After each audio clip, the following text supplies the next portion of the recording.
Salve,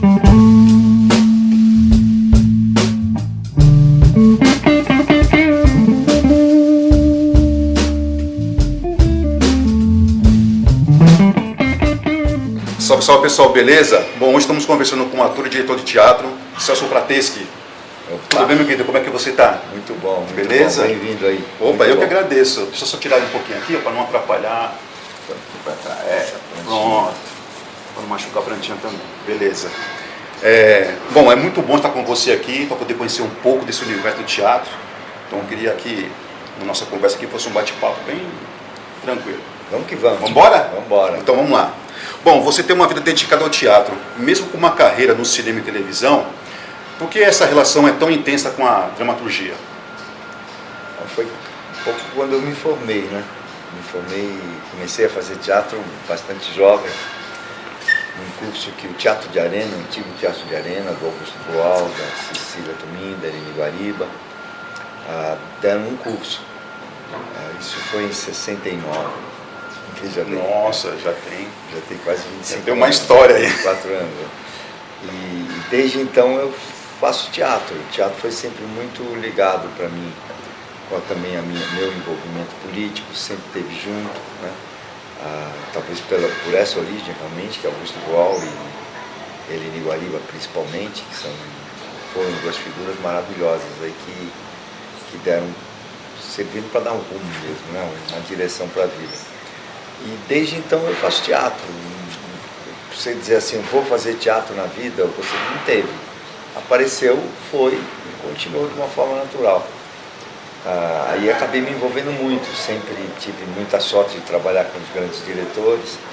Depois tive sorte também de ser professor durante quase 40 anos lá na Escola de Dramática da USP. Nunca consegui me desligar do teatro, sempre foi uma forma de expressão, uma forma de me colocar no mundo, que me acompanhou o tempo todo. Na verdade, profissionalmente eu acabei fazendo coisas muito diferentes, além de estar no palco, dei aula, fui gestor político, fui secretário de Educação lá em Santo André, depois de Cultura, depois fui secretário de Cultura aqui de São Paulo, depois em São Bernardo, fui presidente da FUNARTE, ou seja, essa vida de administração cultural também foi junto com o teatro, que nunca deixei de fazer. Então o teatro ele faz parte da sua personalidade, pode-se dizer assim? Acho que sim, o teatro faz parte da minha formação, né? Acho que eu sou um cara de teatro, me defino como um cara de teatro, apesar de fazer televisão, apesar de fazer hoje está em moda não, a gente está sendo convocado para fazer as séries, né?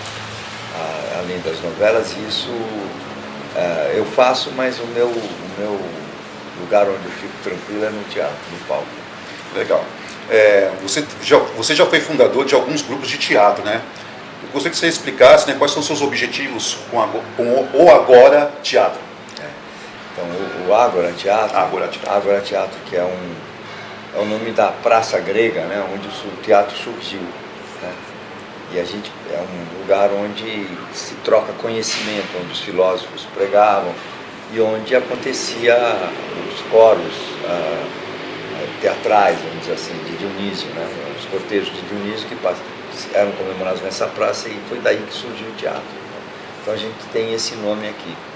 O Ágora, ele surgiu em 1999, comigo, com o Roberto Lage, que é um grande diretor de teatro também, que a gente já trabalhou muito, agora ele não está mais com a gente aqui no Agora Teatro, mas está por aí. Depois entrou a Silvia Moreira, que é a minha esposa, e a Marlene Salgado. Depois saiu o Lage e a Marlene, ficou eu e a Silvia aqui, que a gente continua segurando essa peteca com muito prazer aqui no Bexiga, né? Como é que é promover o teatro aqui no Bexiga? O Bexiga é um bairro muito ligado ao teatro, né? Todo o teatro moderno brasileiro surge aqui no Bexiga, primeiro no TBC, né? Mas depois nos teatros que saíram do TBC, o próprio Maria de la Costa, o Sérgio Cardoso, que era o Mídia Alicia antes, né? O Teatro de Arena, propriamente dito, surgiu do TBC. Ele foi um formador de grandes de grandes grupos, e todos se localizavam aqui no Bexiga. O Bexiga é um bairro de teatro, de samba, de boemia, de cantinas, né? É um bairro que é muito interessante porque é tudo muito misturado, né? Com um convívio muito bom e que resiste, né? Resiste à especulação imobiliária de uma maneira gloriosa. Vamos ver até quando a gente vai conseguir resistir. Hoje todo mundo do teatro ainda um luto muito pesado do Zé Celso, né? Carlos Correia.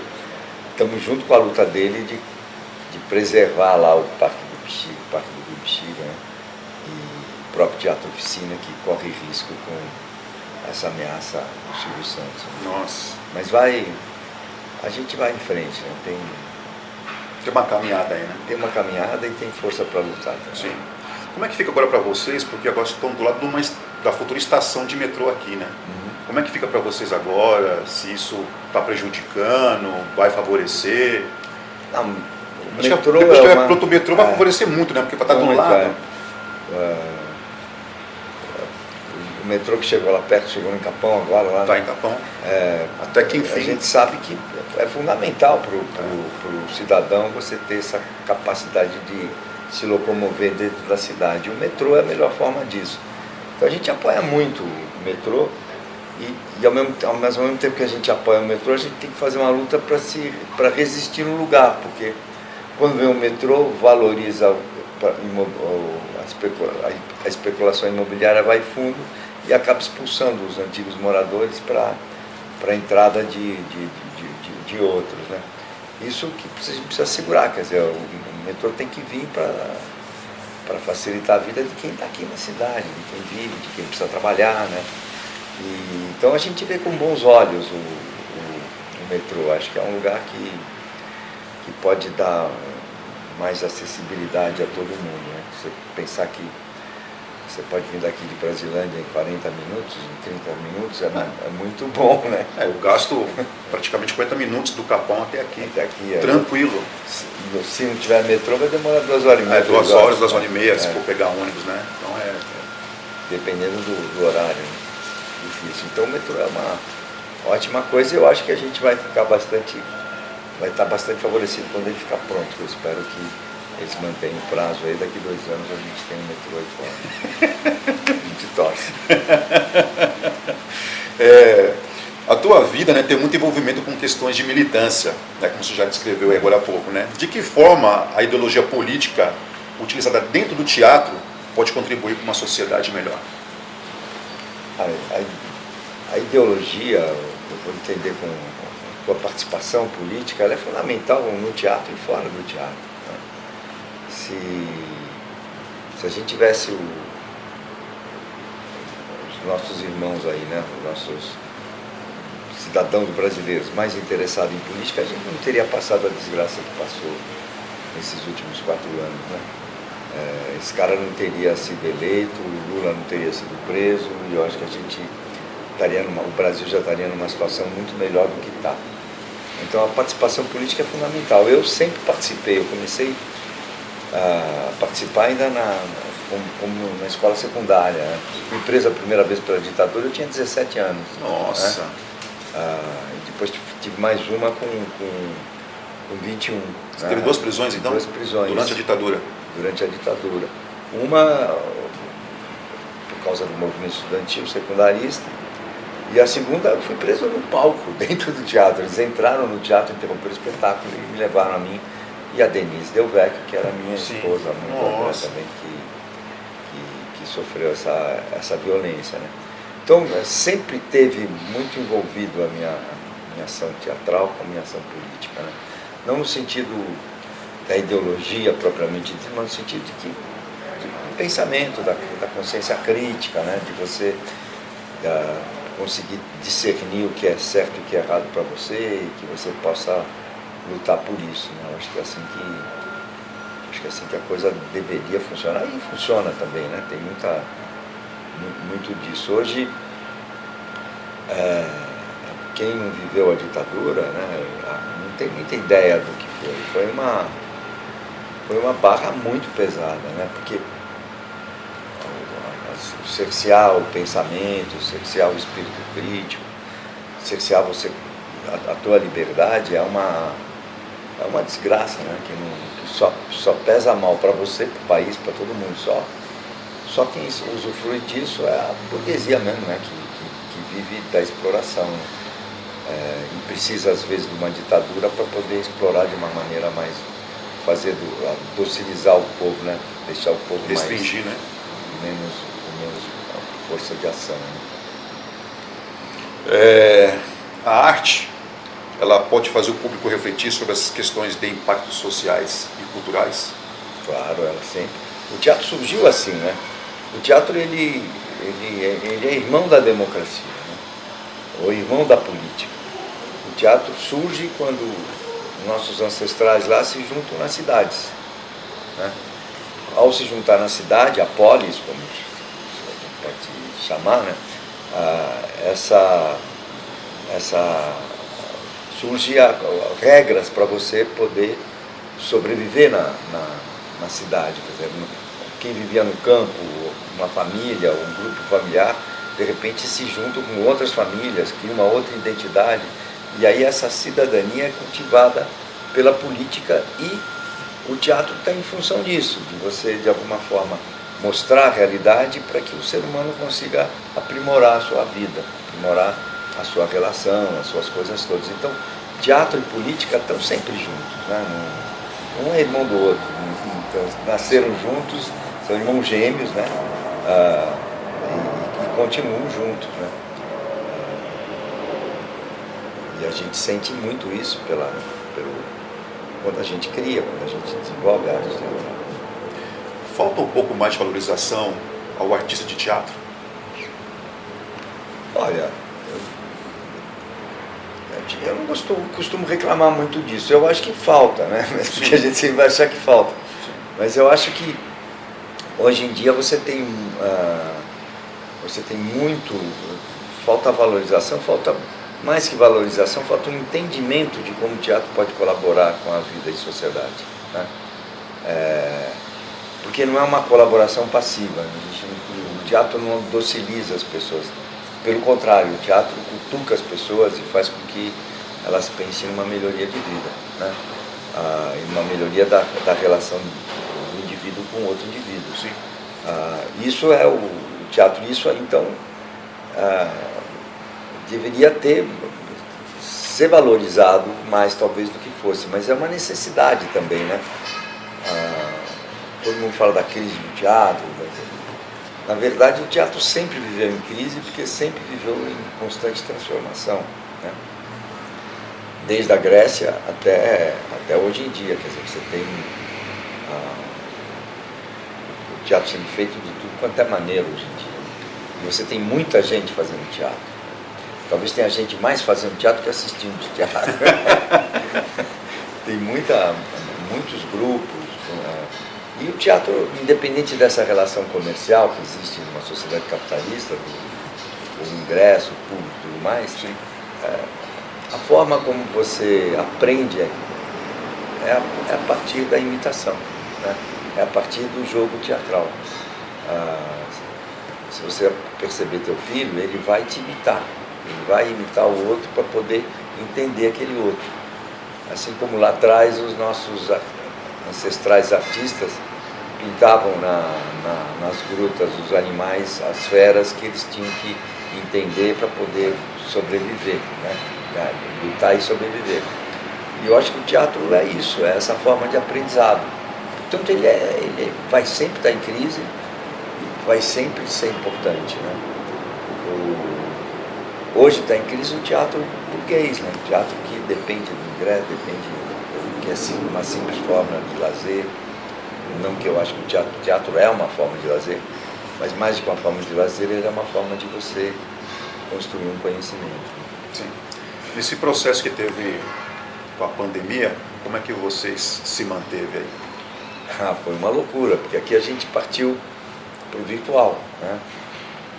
Não podíamos receber ninguém, foi esse momento terrível que o mundo viveu, e particularmente o Brasil, com o descaso dos fascistas aí, né, sobre a doença.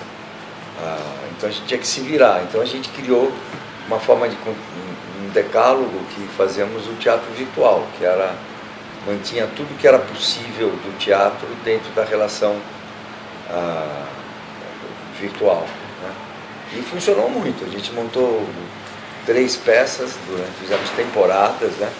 Tinha muito de teatro e também tinha não é o teatro como a pessoa vem aqui, se junta numa assembleia, né? Sim. Mas a gente procurava fazer com que as pessoas se juntassem no Zoom para poder estar conversando também, da mesma maneira que se encontram numa sala de espetáculo. Então deu para se virar. Deu. Não foi fácil, mas... Não foi fácil. E a gente até acho que vai continuar fazendo teatro virtual, porque... É uma alternativa, né?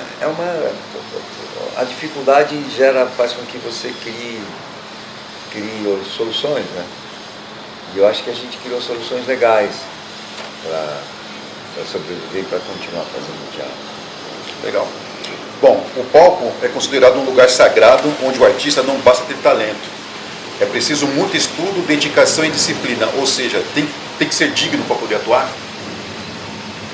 Eu acho que o ator melhor é esse, né? Não precisa nada para poder atuar. A gente pode estar brincando aqui e ir em frente. Mas existe uma qualidade diferente, né?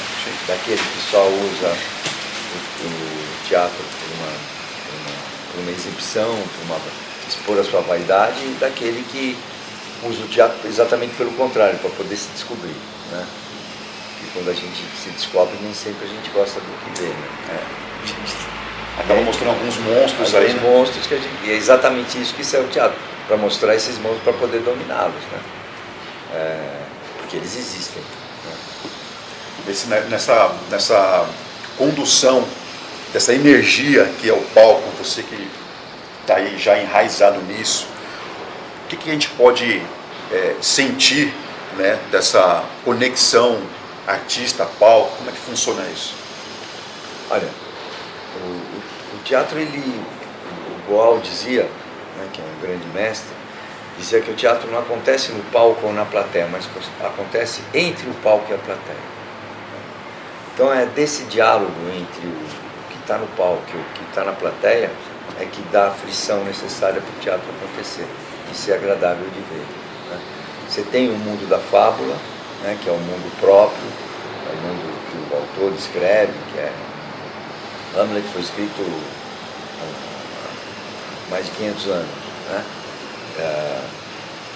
Como que ele funciona hoje? Porque os signos que ele propõe dialogam com uma plateia que não é de renascentista, é uma plateia contemporânea.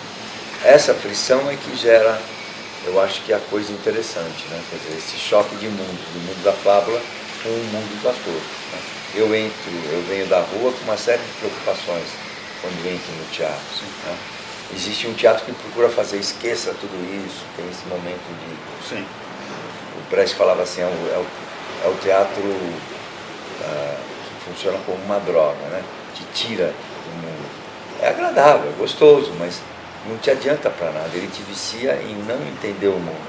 E existe o outro que fala assim, não, vem com o teu mundo aqui, vamos conversar sobre ele, né? Então ele é muito...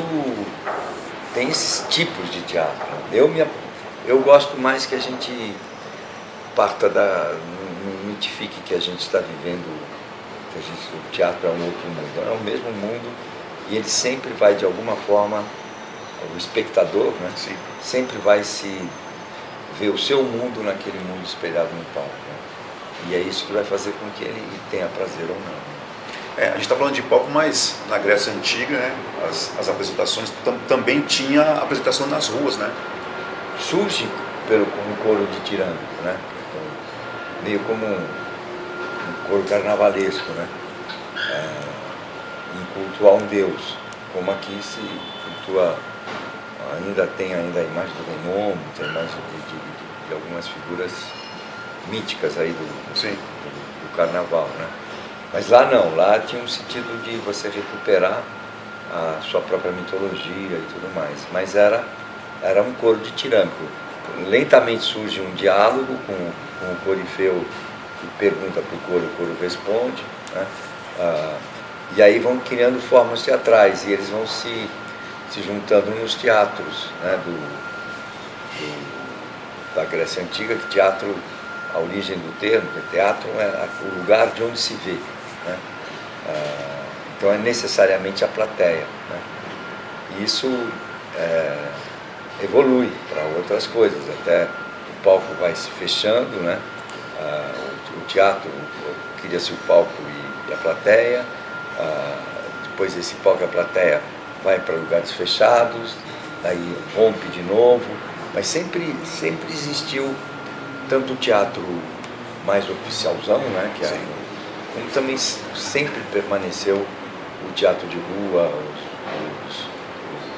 as atelanas, como eram chamados na Grécia, depois a comédia dell'arte, né, que são teatros que acontecem na própria rua, né, grupos de bambembes, grupos de comediantes que são extremamente importantes para a formação da gente. A liberdade da improvisação é um recurso fundamental na criatividade do artista? Claro que é, né? O problema é que a nossa improvisação, tem grupos de teatro que trabalham só com improvisação, né? Não tem texto, não tem nada. Tem outros que trabalham com a improvisação, mas uma improvisação mais sutil, uma improvisação que acontece no seu interior, né? Não é a performance, ele é cada dia diferente, mas não a partir de uma improvisação, mas no sentido de que o teu jeito de ser, o teu espírito, acontece de cada dia de uma forma diferente. Mas a improvisação, ela, mais no estrito senso, ela é muito importante, principalmente no período de criação, né, no período de ensaios. Depois se formaliza uma ideia daquele conjunto que está apresentando, que é respeitada por todos, né? Que é bem... senão virar qualquer coisa, né? Sim. Mas tem espetáculos que se propõem exatamente isso, acontecer sem muita regra, né? Com regras de improvisação. Isso é muito legal. A comédia dell'arte era uma comédia de improviso, chamava Teatro all'Improviso também, que era um nome também dado à comédia dell'arte. Eles tinham um roteiro, eles seguiam esse roteiro, mas dentro desse roteiro eles iam criando situações que tinham a ver com o público que eles estavam apresentando. A gente está falando de improvisação, mas também tem um lance muito legal, que eu ouço muito falar isso, e às vezes eu queria até entender o que é essa coisa de incorporar o personagem, que também deve ser uma coisa que exige muito, né, do ator ali, da atriz. É um tipo de teatro que fala disso. Eu não acredito muito nisso, né? É claro que você pode incorporar, incorporar, eu acho um termo um pouco forte demais, até invadindo, né, algumas religiões que trabalham com a entidade, né? Entidades e tal, que eu acho legal para cá, mas eu acho que teatro é um pouco diferente, né? Acho que você cria o personagem, cria aquela máscara específica para aquele personagem e você se coloca no lugar dele, né? Agora, incorporar significa que que aquele personagem entrou dentro de você. Ele entra, mas você está fora o tempo inteiro também, né? Tem um controle ali. Tem um controle. Você pode motivar o descontrole, mas o descontrole não acho que é característico da arte teatral. Porque a arte teatral, ela tem dois deuses que regem, né? Um é Baco, que é o Dionísio, que é o deus do transe, mas você tem Apolo, que é o deus da beleza, da contenção, do pensamento também. O teatro é resultado desses dois deuses, não é só de um ou de outro, né? Então queria ser um equilíbrio aí. Queria ser um equilíbrio também. Essa busca da incorporação, que a gente ouve muito falar, até mesmo na televisão, que acho que deve ser um processo diferente, né? Porque no teatro você tem um personagem durante o período, né, do acontecimento daquela peça. No cinema e televisão, às vezes é só um personagem que passa transcorrido durante cenas, né? Ele não se mantém constantemente, como é no teatro. É muito diferente. No cinema, eu acabei de gravar uma série agora que eu gravei as últimas cenas no primeiro dia de gravação. Entendeu? Então, chegou e... Você tem que... É outro tipo de relação que você tem. Uma das primeiras cenas da série eu gravo no meio 4 meses depois. E às vezes você faz a entrada de uma cena num dia e passa uma semana você vai fazer, abre a porta num dia e aparece uma semana depois. Então, não se trata tanto de incorporação, trata de você ter estudado e criado uma situação para que isso para a cena, né? Para que tivesse a verdade da cena, né? Que é diferente da verdade, a verdade cênica, a verdade da mentira, a verdade do jogo, né? Sim. É uma condição absoluta, né? Porque você, no período que você está fazendo a apresentação diariamente, porque tem a programação, né, semanal, enfim, mas você tem que estar sempre naquela condição pronto para poder fazer acontecer o personagem com a mesma intensidade, tão quanto você fez no dia anterior. E mais, quer dizer, você cria a cada dia. Né? Cada dia é uma coisa diferente no teatro. Mas isso acontece numa camada mais profunda. Não é? Aparentemente você faz a mesma marca, você faz a mesma entonação, a mesma respiração, o mesmo tom de voz, mas parte diferente. Se fosse igual a gente não aguentaria também. Sim. Né? Eu repeti às vezes. Já fiz temporadas de mais de 300 apresentações. E aí ou é novo ou não tem muito como se segurar. Então você mesmo acaba criando uma forma de lidar com esse processo para que ele não fique desgastante para você. Claro. E é muito da relação tua com o outro, com o colega, né? Com o outro personagem. É uma coisa fantástica teatro, eu adoro. Perfeito. Quando se fala em educação artística, de que forma as escolas podem estimular o desenvolvimento dos alunos através do teatro? Olha, oferecendo como uma opção artística, né? Eu, quando fui secretário aqui, a gente criou os céus, né? Lá também tem, lá perto da tua casa. Sim. Lá, né? Começou na sua gestão? Na minha gestão. Que Eu legal. inaugurei 20 deles. Poxa, Né? então, bom saber que estou falando com... E eu acho que é um exemplo, o original, né? Porque no original o cidadão aluno, né? O estudante que participava do CEL, e mesmo a comunidade do entorno, tinha a possibilidade de experimentar várias artes. Né?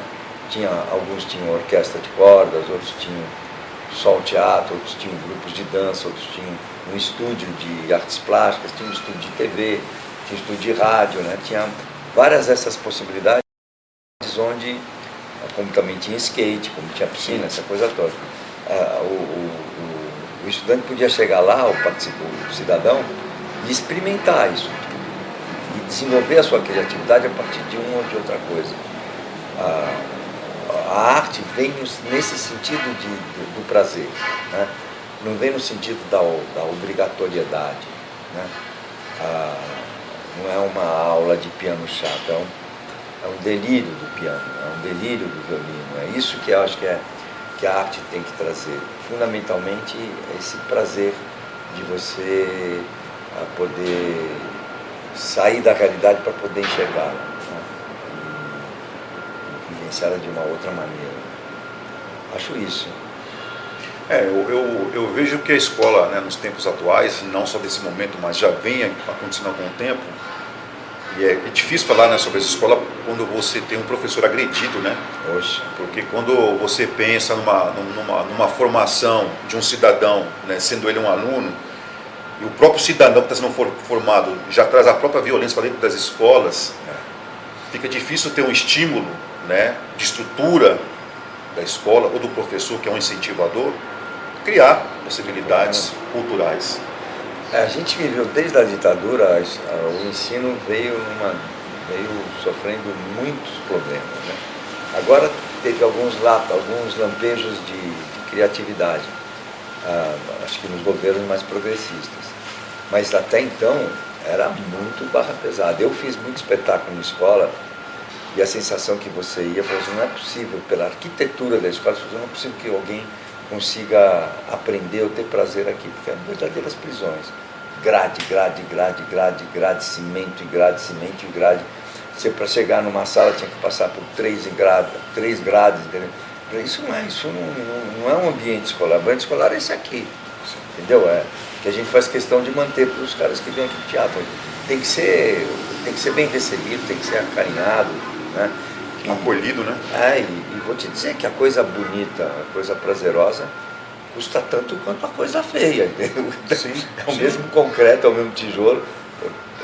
Cabe criar essa beleza aí para poder receber as pessoas e que o ambiente de arte faça com que ela pense a realidade e para assim, pô, essa realidade pode ser melhor, né? Posso transformá-la numa coisa melhor. A violência hoje que invade das escolas, muitas vezes surge das escolas, né? Através do bullying, através do racismo, através da misoginia de alguns professores, entendeu? Ou da própria estrutura da escola, né? De uma alimentação ruim, né? A violência surge de tudo isso, né? Da humilhação, do que cria ressentimento, quer dizer, e que esse ressentimento cria raiva, né? Eu vou te falar, estou falando tudo isso eu aprendi com o teatro. Não, sim, com os claro. personagens Sim. que eu desenvolvi. E precisa sair disso, né? E está dentro de uma realidade. Está dentro de uma realidade. Está dentro de uma realidade, mas que dialoga perfeitamente com ela, entendeu? Tem que transformar um lado, né? Para poder transformar o outro. Né? Você acha que, aí é uma opinião minha, tá? Os meus pais, no entendimento deles de época, eu estou com 51, né? Então, talvez eles não tiveram um conhecimento, né? Que também ao longo da vida deles também não passaram isso para ele. Mas a minha busca pelo conhecimento foi a partir de mim, porque meus pais não me deram essa direção. Eles só quiseram que eu estudasse para poder ler e escrever, mas não me direcionou. Você acha que cabe aos pais ter esse melhor entendimento e melhor direcionar seus filhos para esses universos, né, de cultura, seja através do teatro, do cinema, né, fazer com que eles se sentem inseridos dentro desse universo? Ele primeiro tem que ele se sensibilizar com isso, né? Ele tem que se envolver, né? Para poder te convencer de que aquilo que ele está te propondo é legal, né? Sim. Como o professor também. Nos cursos nos programas que a gente tinha na Secretaria de Formação de Professor de Público, às vezes, em alguns momentos, o professor também tinha que se formar, tem que ter direito. Por isso que o professor tem que ganhar bem mesmo, porque ele tem que comprar livros para estudar e para se divertir, ele tem que ouvir música, ele tem que ir no cinema, ele tem que ir no teatro, ele tem que ter possibilidade de abrir a sua cabeça com o salário que ele não consegue ter tempo de estudar. Ele não pode gastar a sua vida toda na sala de aula. Para a sala de aula render, ele tem que ter alimento fora. Perfeito. E para isso custa. O Estado tem que pensar, tem que pagar. Por isso que acho o máximo as propostas que estão surgindo, já lá antes com a Haddad como ministro da Educação, e agora como ministro da Fazenda, e a secretária de Educação, a ministra da Educação e a secretária de Educação, ter esse impulso de melhorar a vida do professor, porque a partir da melhora do professor, melhora muita coisa. Então, é interessante agora você falando, que eu pensei aqui agora, se não pode pagar de uma forma, um valor digno para um professor, então que libere o acesso para eles. Que ele possa ir para o cinema grátis para o professor, com um teatro grátis para o professor, que ele tenha acesso a livros com um bom desconto. Acho que pague melhor. Quem não quer pagar melhor? Você dá essa grana toda aí para esses bandidos, entendeu? De latifundiários e tudo, de empresários que agora vão pelo menos pagar o IPVA do seu jatinho, né? Depois de muito tempo, seu jet ski vai pagar IPVA agora, mas não paga imposto nenhum, né? Os filhos que estudam em escolas caríssimas têm abatimento do imposto de renda, ou seja, é um ensino subsidiado. Agora, nós, os pobres, não. Que papo maluco é esse, entendeu? Eles não precisam de subsídio. Quem precisa da escola gratuita somos nós, somos a população, entendeu? É uma discussão. Poxa. Existe um distanciamento do teatro com o público periférico. O que poderia ser feito para a população pobre ter acesso aos espetáculos, na sua opinião? Eu acho O Estado tem que entrar nessa hora aí, né? Pelo menos a experiência que eu tive que deu muito certo quando estava na Secretaria de Cultura. A gente tinha um projeto de formação de plateia junto com a Secretaria de Educação, em que a gente oferecia pelo menos 4 espetáculos por ano para mais de 1 milhão de pessoas. Nossa. Né? Era muito legal e é a prática que faz isso, né? Existem muitos grupos de teatro na periferia hoje em dia que precisam de apoio, que precisam de lugar para apresentar, de lugar para ensaiar, né? Para isso precisa de casas de cultura. Não necessariamente essas coisas burocráticas que acabaram surgindo aí, né? Que é bom que exista, mas precisa ser aperfeiçoado, né? E acesso, né? Tem que liberar o acesso, né? Eu tenho a minha vida de teatro, eu comecei no Teatro de Arena, fui para o Teatro São Pedro, eu comecei aqui na Broadway, Paulistana, mas em seguida a gente fez questão no nosso grupo, durante a ditadura, de ir para o bairro. A gente ficou mais de 10 anos na Avenida São Miguel, lá na Zona Leste, entendeu? Com um teatro próprio, e desenvolvendo cursos, desenvolvendo atividades, surgiram muitos grupos. Ainda hoje eu vou lá e conheço gente, entendeu? Que eu acho que precisa disso, estimular essa relação. Os céus cumpririam esse papel se não fosse destruído pelo governo seguinte, né? E você tem essa coisa dos governos também, né? O que o governo faz que deu certo, o outro chega para destruir, para marcar o seu nome, né? Esse processo político às vezes é muito chato. é complicado. Porque assim, que nem, por exemplo, você tem a Casa de Cultura, você tem os céus, mas eu acho que precisa promover uma maior divulgação, porque muitas vezes a própria população que está do lado não fica sabendo. Muitas vezes os programas eles não são elaborados dentro de um contexto que facilita, né, o acesso desse entendimento, porque muitas vezes também o próprio cidadão, né, de periferia, ele tem que ter esse estímulo. E aí, de repente, pode ser a escola, para poder estimular. Pode, tem que ter. Aí vem aquela pergunta, mas como é que pode ser feito dentro daquilo que nós já conversamos agora? O que pode ser criado? Tem que ter escola de tempo integral, para começar, entendeu? E dentro dessa escola de tempo integral, ele tem os conteúdos que ele tem que aprender normalmente, e tem que ter um espaço livre para poder criar e ser feliz. A escola não é um castigo, né? Não deveria ser um castigo. Sim. Deve ser um lugar de prazer, sim, basicamente. E isso tem que ser estimulado, né? Pelo Estado mesmo. Né? E também tem uma questão que eu falo, né, por mim, que é vamos lá, né? Dá uma discussão, mas enfim. Eu acho que também depende do próprio indivíduo como cidadão e a procura daquilo que é de favor para ele, né? Que possa favorecê-lo, que é a busca de conhecimento. Claro. Você mora numa cidade que você tem uma diversidade de culturas e você tem acesso a isso. Umas de graça, umas nem tanto, mas vamos colocar aí, por exemplo, um ponto de equilíbrio. Você tem um SESC. O SESC, tudo acontece ali por preços acessíveis e às vezes até de graça.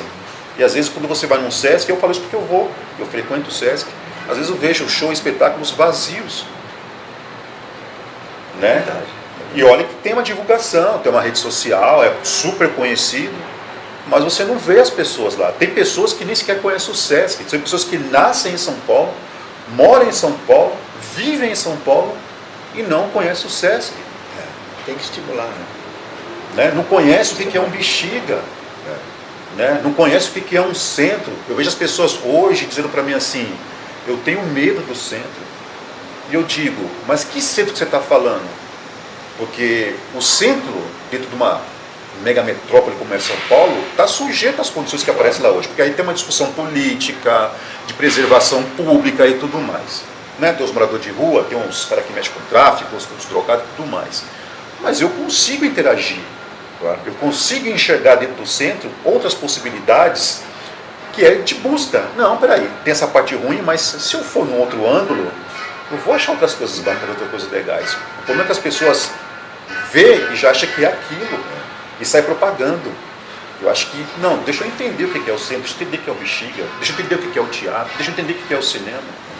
Então acho que falta muito mais interesse próprio da pessoa de, não, peraí, acho que eu posso fazer isso. Faz. não se acomoda. Às vezes fala assim, gente, vai ver o Patinho na Lagoa lá no Ibirapuera à noite. Ah, eu vou sair da minha casa, poder ir lá no Ibirapuera à noite para ir Patinho na Lagoa. É um pretexto, cara. Quando você chegar lá, você vai ver outras coisas. Vai encontrar com pessoas, vai conviver, e é isso aí. É isso aí. Tem que ir pra rua, assim. Não pode entregar a rua de jeito nenhum. Acho que tem que buscar formas e formas de... Você acha que falta incentivos públicos e privados para poder apoiar mais as artes cênicas do Brasil? Tem falta. Eu acho que tem falta, sim. Né? Mas eu acho que essa não é simplesmente dar o dinheiro, como às vezes acontece. Né? Eu acho que tem que ter políticas estruturadas. Eu acho que o governo tem que ter essa preocupação de não ser simplesmente a distribuição de recursos, mas ser, principalmente, eu acho que estabelecer políticas para isso. Entendeu? Tem que ter um pouco mais de pensamento nisso aí. Acho que, por exemplo, devia ter os teatros que a gente tem, deveriam ter direções artísticas, deveriam ter grupos tomando conta. Não devia ser essa coisa quase que de uma imobiliária aluga o teatro para fazer, coisas assim. Entendeu? Acho que tem que ter mais política mesmo, assim, própria. Né? Fazer a coisa acontecer mesmo, né? Bom, você falou dele lá no começo e recentemente aí o teatro, né, teve uma perda muito grande, né, com o falecimento do Zé Celso. Qual que é a contribuição, né, do legado deixado por ele? Ele deixa dos últimos, né, dessa geração que está indo, né, que se foi. O Aldo, Guarnieri, Fernando Peixoto, Antunes, né? Quantidade de artistas enorme que a gente perdeu ao Jaraco nos últimos anos. Né? E eles deixam uma questão que foi, acho que a maior contribuição deles, todos, né? E do Zé particularmente, vamos criar. Vamos mostrar quem nós somos, quem o povo brasileiro é, né? Da maneira mais completa. Né? Acho que não tem possibilidade de ter outro Zé Celso, não tem outra possibilidade de ter outro Boal, nem outro Guarnieri. São artistas, nem outro Antunes. Né? São artistas que produziram o melhor, que mostram um pouco como a gente tem possibilidades de vida mais interessantes do que a mesmice que às vezes a gente entra. Né? Essa abertura eu acho que é o legado deles, é a arte que eles produziram, mostrar essa outra possibilidade. E o Zé Celso, o Zé Celso buscou um caminho, né, que as pessoas às vezes podem discordar ou não, mas é um caminho que ele desenvolveu plenamente, né, que é do teatro, esse teatro mais envolvente com a plateia. O teatro que ele construiu é uma das maravilhas do mundo arquitetônico, quer dizer, vem gente do mundo inteiro para ver a arquitetura que ele criou junto com a Lina Bobardo, né? E os espetáculos que ele fazia, aqueles espetáculos que envolvia esses últimos, né? Que ele trabalhava basicamente coros, né? Coros enormes, 50, 60 pessoas no palco, recuperando um pouco a origem dionisíaca do teatro. Né?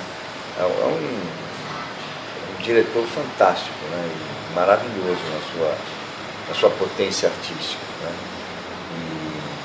E é uma perda, mais uma perda que a gente tem que, sem dúvida nenhuma, lamentar muito, mas se inspirar, né? Se inspirar no que eles fizeram.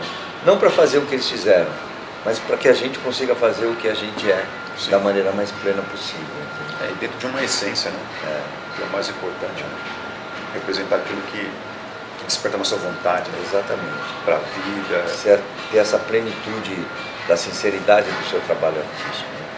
Isso é muito bonito, José, muito bonito mesmo. Meu querido, prazer imenso te conhecer. Outra. Foi fantástico a nossa entrevista. E agradeço muito essa oportunidade de conhecer você. Eu conheci um pouco do teatro aqui, não tive a oportunidade de vir aqui, eu espero que a partir de agosto agora, né? Eu sei, chama a turma toda para vir para cá. Poxa, então vai ser uma honra, um privilégio vir aqui, participar desse momento com vocês aí de retorno, né? Aos espetáculos aí, né? Ansioso. Tá motivado? Lógico, né? Ansioso. Tempo Nossa, de pandemia aí até agora, né? muito bom, vai ser muito bom. Obrigado. Obrigadão, cara. Finalizamos aqui. Obrigado, pessoal. Forte abraço para vocês aí. Até mais.